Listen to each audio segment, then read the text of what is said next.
విద్యుత్ సంస్థలో పనిచేస్తున్న ఆర్టిజన్ కార్మికులకు కన్వెన్షన్ ఇవ్వాలని టీవీఏసీ జేఏసీ రాష్ట్ర చైర్మన్ ఈశ్వర్రావు డిమాండ్ చేశారు. ఈ నెల 3న ఉమ్మడి మహబూబ్ నగర్ జిల్లాలో ప్రారంభమైన ఆర్టిజన్ కన్వెన్షన్ యాత్ర ఉమ్మడి మెదక్ జిల్లాలో మెదక్ కేంద్రానికి చేరుకుందని తెలిపారు.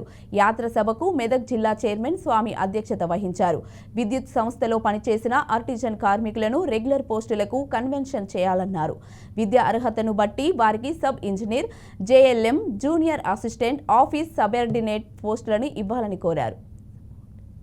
తెలంగాణ విద్యుత్ సంస్థలో 20,000 మంది ఆర్టిజన్ కార్మికులు ఉన్నారు.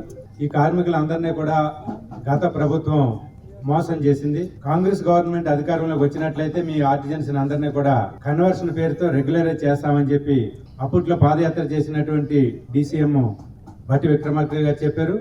ముఖ్యమంత్రి రేవంత్ రెడ్డి గారు కూడా అప్పట్లో చెప్పారు.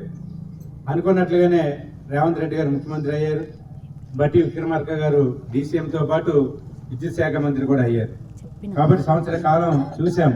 ఈ ప్రభుత్వం మమ్మల్ని పిలిచి చర్చిస్తుంది, మా సమస్య పరిష్కారం చేస్తుందని ఎదురు చూసాం. కానీ ఏ రకంగా కూడా ఈ ఆర్టిజన్స్ కన్వర్షన్ చేయడానికి ప్రభుత్వం ఏ రకమైనటువంటి చర్యలు తీసుకోలేదు ఇప్పటి వరకు.